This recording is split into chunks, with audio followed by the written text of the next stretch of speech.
Hi, it's Jacob from the Woodlands TV team here. Just to let you know that whilst this film has important discussions on the culling of grey squirrels, I'm happy to say that there are no graphic scenes or images.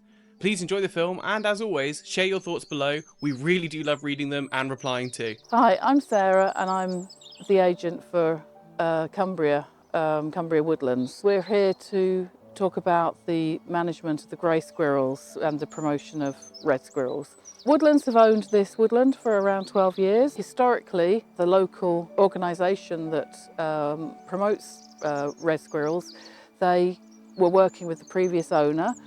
So when the wood was sold and Woodlands took over, the local group approached us and asked us if we would continue that partnership.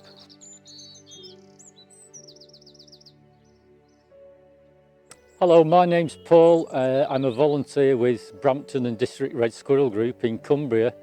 I'm here to talk about grey squirrel control and specifically using live catch traps. It's important to control any species where there's no natural predator, and going back in time to the late 19th century and into the 20th century, red squirrels were actually controlled to some degree.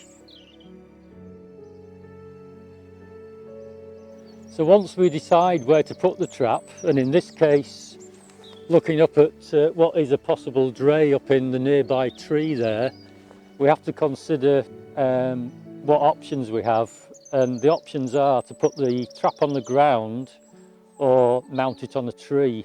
So having decided on where to put the trap, in this case it would be on this tree, I usually use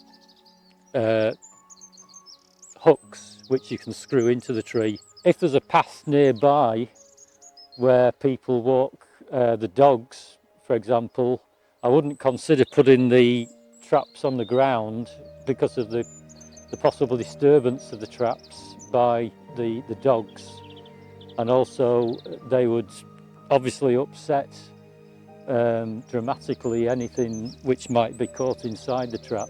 So we would put one screw hook in there and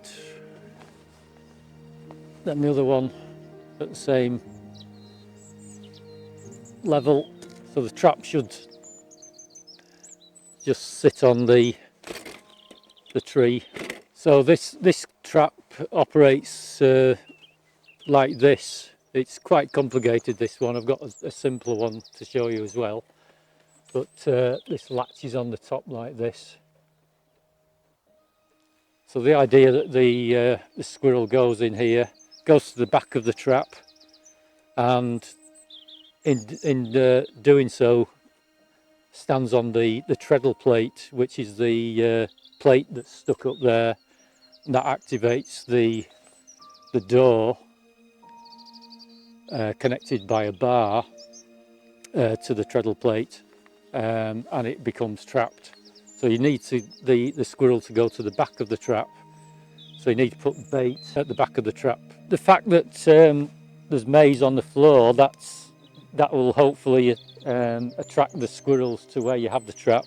I scatter a couple of handfuls of the maize around, so any grey squirrels in the area will find this, and they'll investigate further and find the maize on the tree where the trap is, and hopefully go into the trap.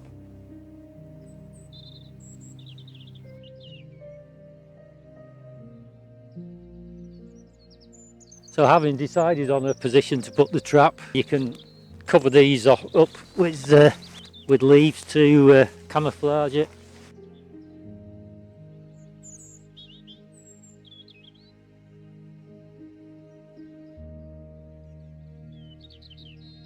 This trap is a little bit different, same principle with the treadle plate at the back, but in this case the bar which connects the treadle plates and supports the door is suspended from the ceiling of the trap by a hook. So basically you reach in and just pull the bar forward so it supports the door. So once the traps are in position, our policy is to check them twice a day. Legally you have to check them once a day, but for the welfare of any animal or creature that might be contained inside, we check them twice a day. So in the morning and then in the afternoon stroke evening, as close to darkness as possible, so that there's nothing trapped in the trap overnight. We sometimes put up feeders. When we decide to trap them, we would simply empty the food of any that remained and put a trap, ideally as close as we can, even on this tree. So other than cranial dispatch, once you've trapped a grey squirrel in a trap, the other method of dispatch is by shooting. So bear in mind the squirrel is running about in the trap. You would need a trapping comb or divider, which basically fits in between the mesh of the trap, and it restricts the movement of the squirrel in the trap.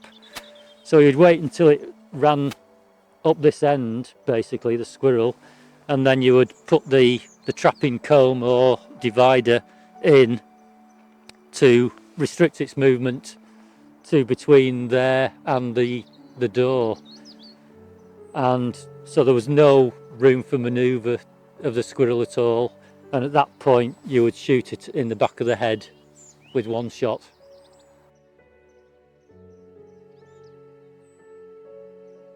We have this feeder set up again to create a focal point for the grey squirrels to come. One of our volunteers would sit in a hide nearby and shoot the grey squirrels as they come to the feeder. Because they haven't been controlled, the numbers have increased so rapidly. In addition to this, they predate fledgling birds. So in woodland, you won't see as many birds if there are grey squirrels in numbers present in that woodland.